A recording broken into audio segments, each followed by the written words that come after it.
이 개새끼들을 잡을 수가 없어. 이틀을 수색했는데. 그 바쁜 와중에 어디 마을을 들어갑니다. 마을에 들어가고 본보기로 저항세력에 무기가 있었어. 무기 하나도 안 나왔어요. 그런데 본보기를 보여줘야 되겠다. 이래갖고 이틀 동안 머무르면서 남자하고 해서 그 마을 주민 640몇 명을 처형을 하는데 총을 안 쏴 죽이고 그 가로등에다가 목을 매갑니다. 근데 왜 이틀이 걸렸냐? 너무 이걸 한 명 한 명 목을 매달다 보니 광복절을 맞이해서 한 가지 떠오르는 생각이 있는데 그 제목은 이렇습니다. 독일은 일본과 달리는 빼죠. 독일은 어떻게 모범 전범국이 되었나 해서 오늘은 정말 독일이 그런가 해서 독일의 민낯에 대해서 잠깐 생각해 보도록 하겠습니다.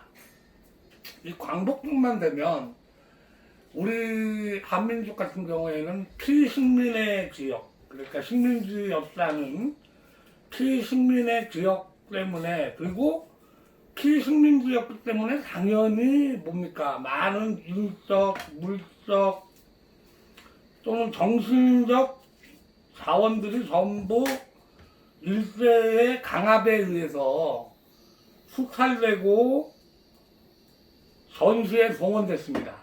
그러니까 우리 자유가 아니에요.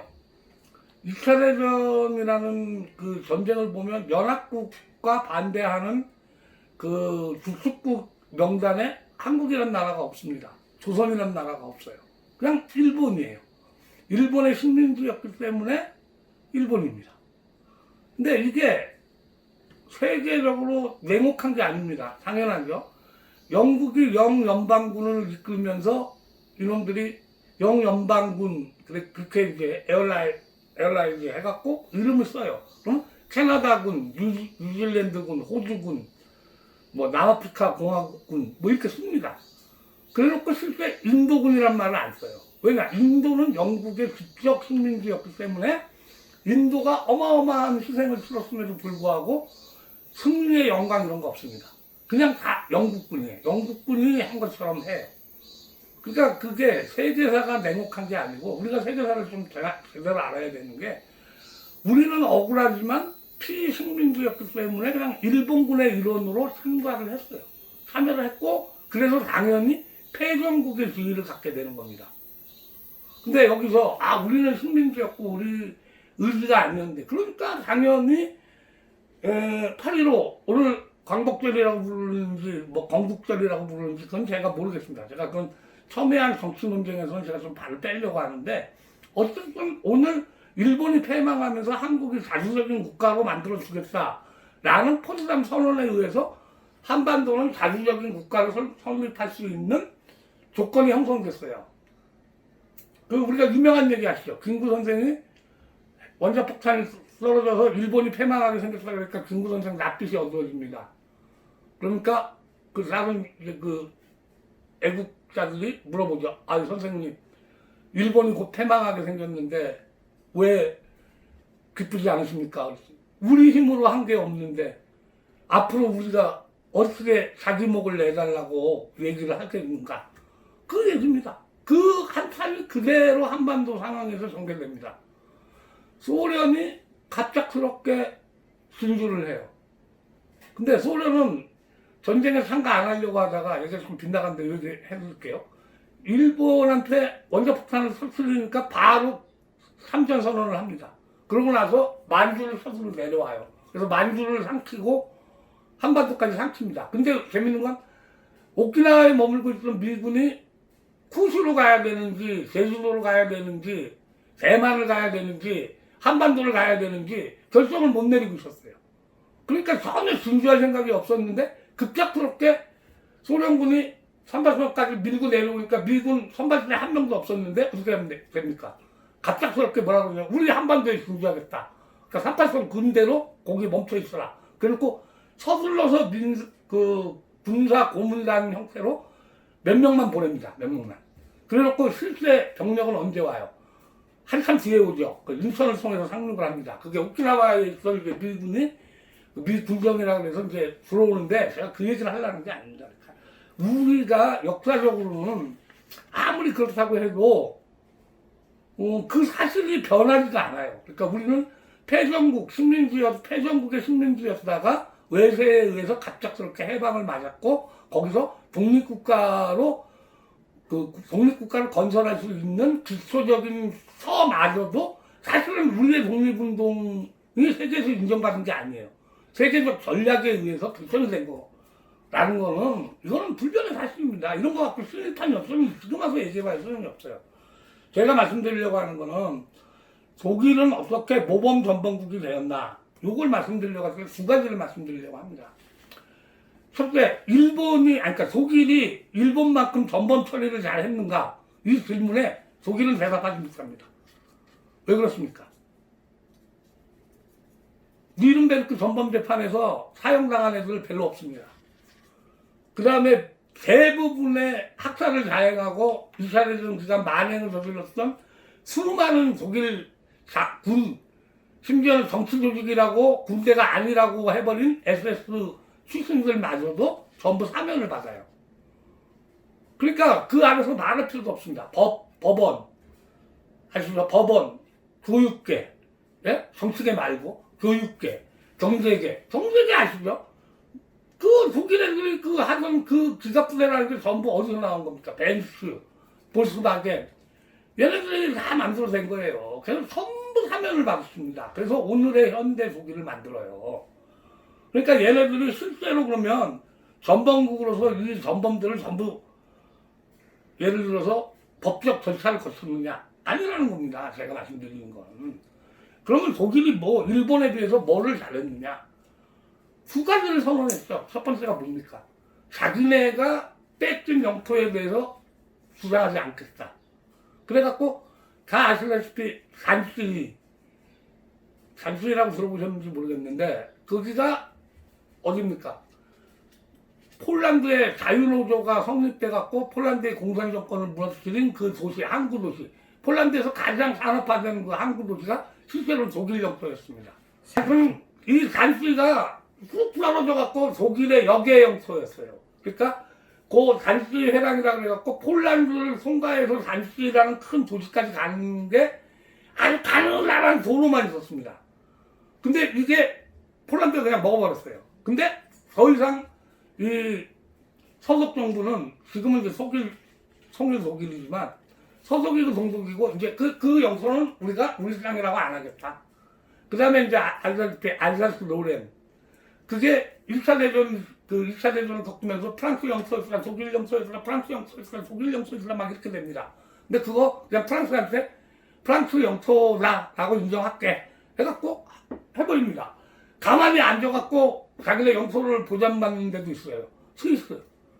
스위스가 아무것도 안 했지만 중립으로서 엄청난 힘을 발휘해갖고 그냥 야 그거 원래 우리 땅 있었는데 그래 스위스 영토라고 내가 얘기하니까 그냥 우리가 가죠. 그 다음에 자 아시다시피 스칸디나 반도의 스웨덴한테 영토를 떼줘요. 일정 부분. 그러니까 아주 많이는 아니지만 그 다음에 이제 덴마크가 그 독일한테 점령당한 국가였는데 덴마크가 회복하면서 어떻게 됐냐면 1800년대에 독일하고 전쟁에서 졌던 지역이 있습니다. 그래서 독일한테 뺏겼던 지역을 서로 가져가요. 그러니까 영토가 상당히 줄어요. 생각보다. 그런데 그거를 포기합니다. 야 우리가 전범국가니까 우리가 그 대가로서 그걸 하겠다. 그런 면에서 굉장히 뛰어나죠. 독일은 자기네 영토를 원래 자기네 영토였던 것까지 깨끗하게 포기를 합니다. 더 해줄 수 있는 게 없다. 미안하다 이러고. 근데 재밌는 거는 그 안을 그리고 나서 이제 정치인들이 가서 유명한 거 아시죠? 여러분들 다 아실 겁니다. 그 대통령 내 이름은 지금 생각이 안 나는데 폴란드에 가갖고 그 유세인 학살 거기 아우슈비츠 가갖고 무릎 꿇고 헌화합니다. 심지어 최장수 독일 총리라는 메르켈 총리도 폴란드나 이런 학살 유적지를 방문하며 눈물이 들썩들썩해갖고 꽃다발을 막 부르르 썰면서 합니다. 참회하는 모습을 보여요. 이 정치인들의 연기력이 독일이 어떤 나라입니까? 괴테의 나라예요. 연극 무지하게 잘합니다. 바그너, 뮤지컬, 오페라, 어마어마한 나라입니다. 독일은. 그래서 연기를 잘해요. 연기를 나쁘게 보시면 안 되고 진심에서 우러나는 것처럼 막 합니다. 그럼 정치인의 무릎 꿇는 행위 이 하나가 독일한테 주어질 전쟁 배상금 수백억 달러를 제로, 그러니까 지불을 포기하게 만드는 거예요. 근데 일본 하는 짓 보세요. 우리한테 지금 우리가 그 신일본 제철 그거 해봐야 700만 달러 안 됩니다. 우리한테 돈도 아니에요, 사실. 한국의 경제력에서 700만 달러가 무슨 그렇게 큰 돈입니까? 근데 그거 가지고 보복하겠네, 지랄하겠네, 어쩌겠네, 뭐. 니네가 우리 왜 건드려. 이런 개지랄을 하니까 뭐를 못하냐면, 솔직하게 제가 말씀드리는데, 얘네들은 전통 연극이 일본 좋아하시는 분들은 알겠지만 가부키라는 거예요. 가부키가 뭐냐? 얼굴에 표정이 안 드러나도록 하얗게 분칠을 한 다음에요. 과장된 행동으로 감정을 표현합니다. 그러니까 무슨 얘기냐면 얼굴 자체를 지우는 거예요. 그러니까 얼굴에서 표정이 안 나오고 이렇게 행동으로 다 과장된, 그러니까 과장을 해야만 감정이 들어요.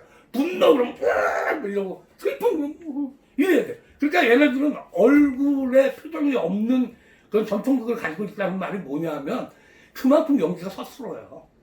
또는 과장돼 있거나 과소돼 있어요. 그러니까 매일 무릎 꿇고 아이고 죄송합니다 잘 부탁합니다. 이게 일본인들이 기본적으로 예절이 바른 민족 아닙니다. 이건 과소예요. 지나친 경향. 그래놓고 자기네가 딱 기회가 오잖아요. 주인의 기회가 오면 어마어마하게 과장을 합니다. 마구 해요.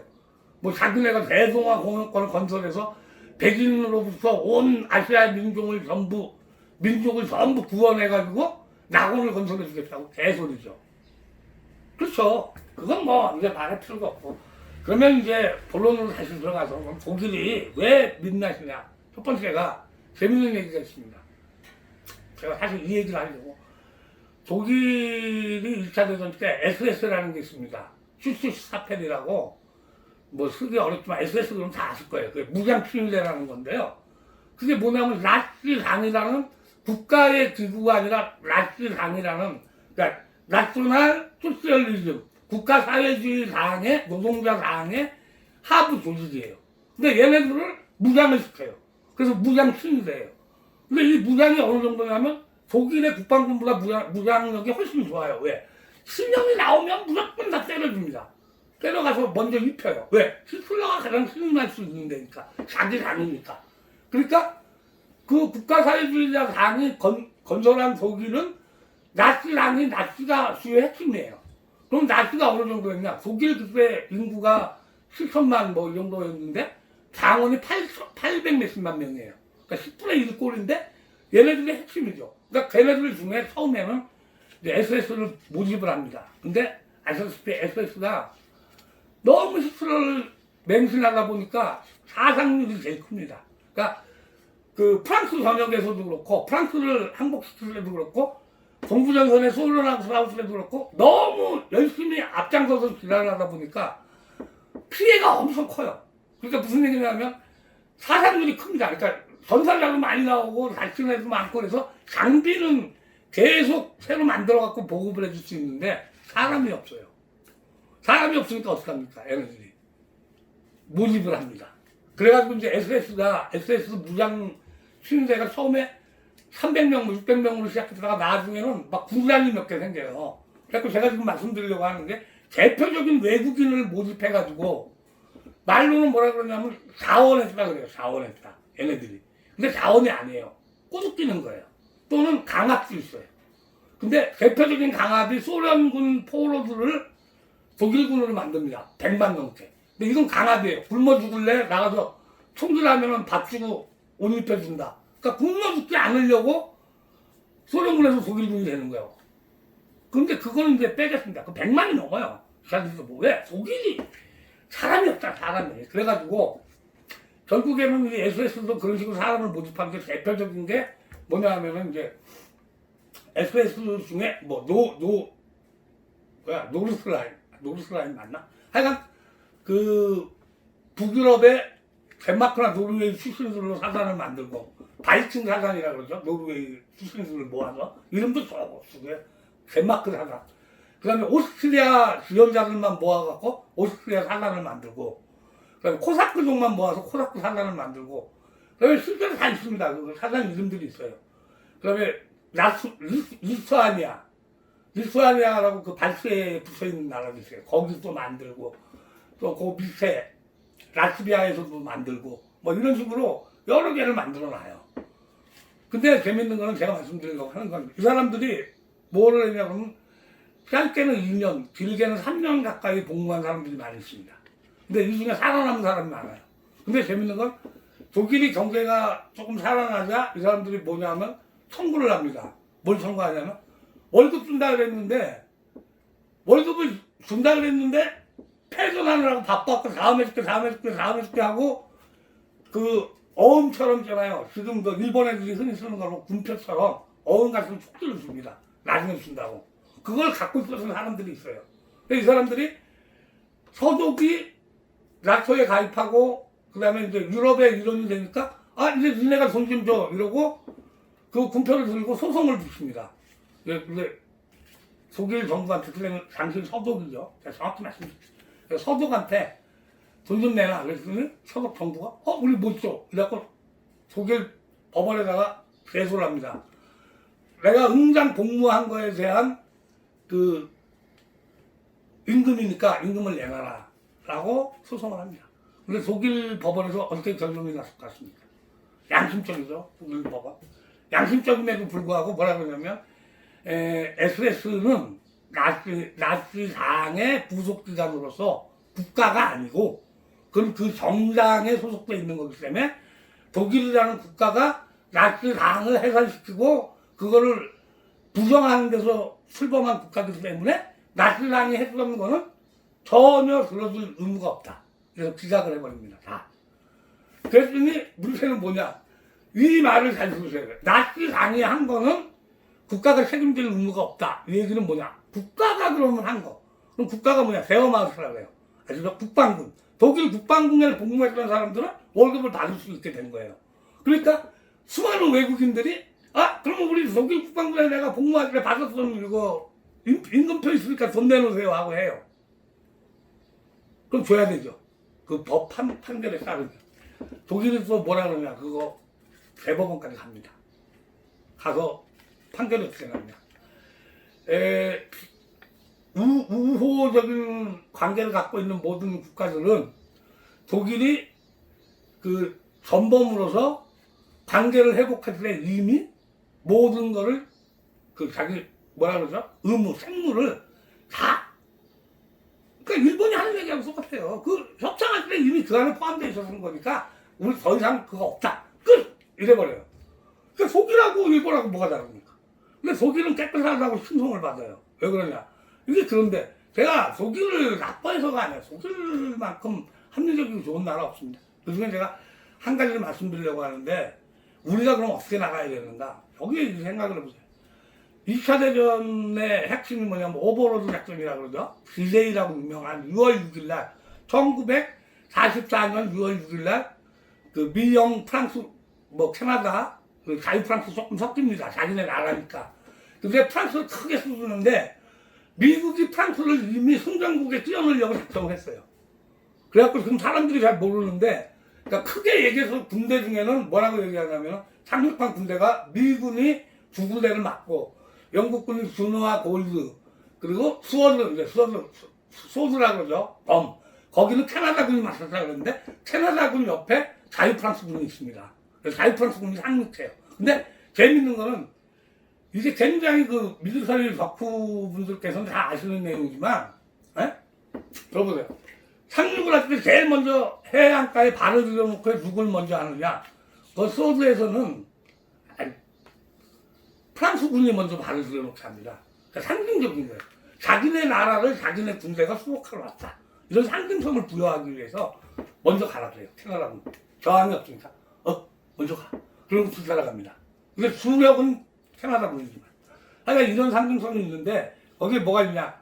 이제 좀 얘기가 빗나갔는데 돌아오면 그거를 막으려고 불이 나가지고 6월 그 다음에 8일 날쯤 돼가지고 남프랑스 있죠. 남프랑스 그러니까 아시죠? 프랑스가 지중해 연안 거기서 햇볕 잘 쐬면서 신나게 놀고 있던 SS 기갑사단들한테 비상령이 떨어집니다.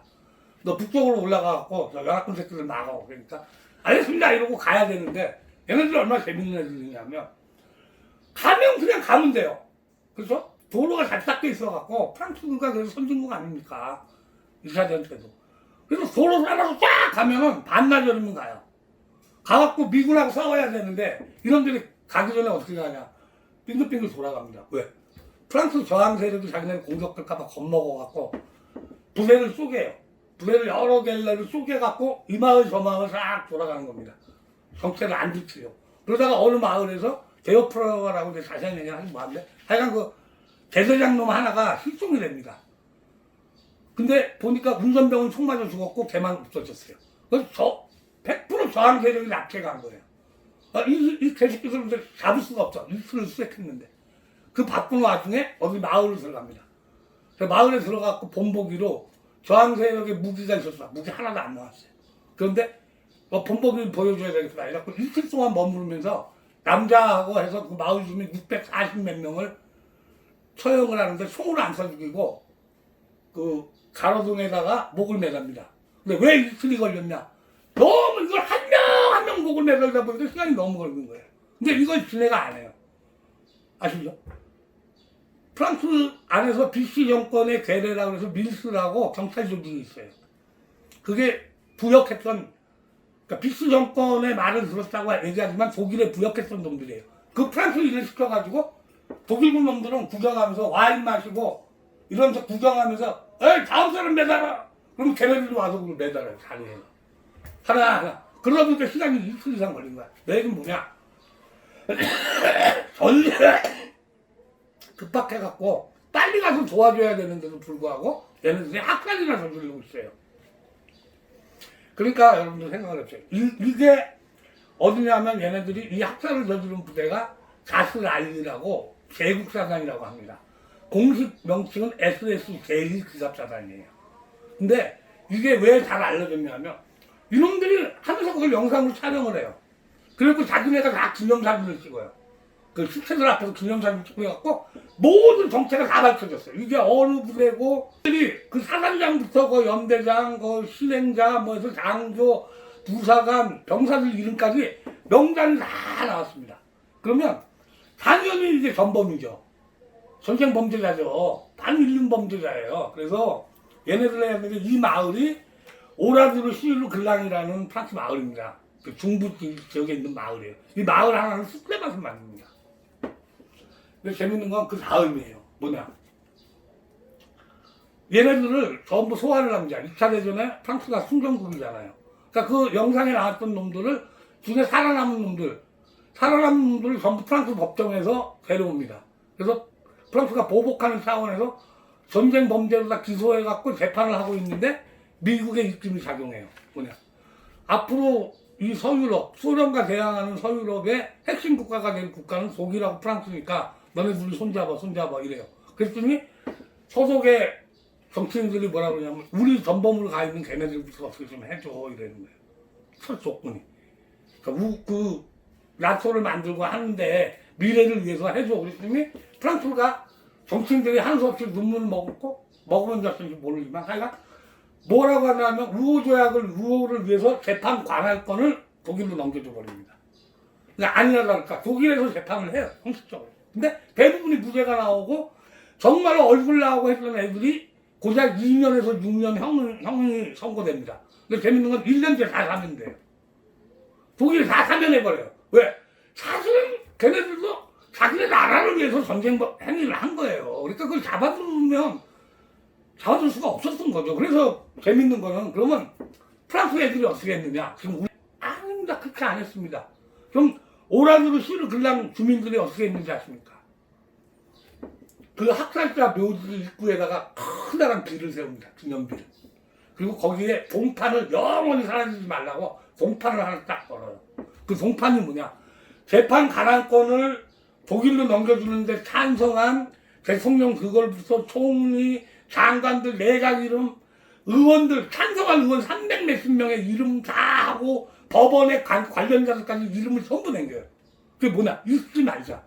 우리가 독일은 적국이었으니까 뭐라고 하지 못하더라도 우리 안에서 우리의 자존심도 못 지킨 이놈들을 기억해야 된다. 라고 그 동판에다가 해놓습니다. 진짜 재밌는 얘기 제가 오늘 이 말씀을 왜 드리겠냐. 자존감은 자기 안에서 밖으로 나가는 거지 밖에다 대고 계속 떠들어댄다고 자존감이 높아지지 않습니다. 그러니까 우리가 그런 거라도 해야 돼요. 정말로 저는 뭐 실부역자 묘 파내면 파내는 거예요. 뭐 국민을 분열시키나 그런 거 말고 하나하나 단계부를 그때그때 세워야 돼요. 서울시청사 앞에 한성 부인했던 놈들 명단을 쭉 박아놓고 얘네가 무슨 죄를 졌는지 서울시청사 앞에 걸어놔야 됩니다. 광주시청 앞에 걸어놔야 돼요. 그때 신일 때 거기서 시장하면서 얼마나 수상한 놈들의 한국인 이름을 쫙 남겨놔야 됩니다. 오늘의 프랑스는 어떠냐? 제가 지금 이걸 말씀드리게 된 이유가 카카오 TV를 보니까 독일 대통령이 이 오라주르 시르글랑의 묘지를 참배했습니다. 그래서 또 무릎을 꿇고 사죄했어요. 가능합니다. 독일 정치인은 찾아올 수 있어요. 근데 정말 핵심은 뭐냐? 프랑스 대통령 중에 여기를 방문할 수 있었던 사람 한 명도 없어요. 안 한 게 아니에요. 하려고 하는데 안 받아들여요. 이 프랑스 마을 사람들이 안 받아들인다. 인기 좋은 진보적인 이 마크론까지도 가려고 했는데 오지 말라 그래요. 입구 막아요. 당신들은 아직도 그걸 되돌리지 않았기 때문에 아직도 프랑스 정부가 반성했다고 보이지 않는다는 거예요. 그 넘겨준 거, 전쟁 범죄자들을 버젓이 적극이 그렇게 될 줄 알고 넘겨준 범죄에 대해서 사죄하기 전에는 당신이 프랑스 대통령이 아니라 뭐래도 여기 못 들어온다 해요.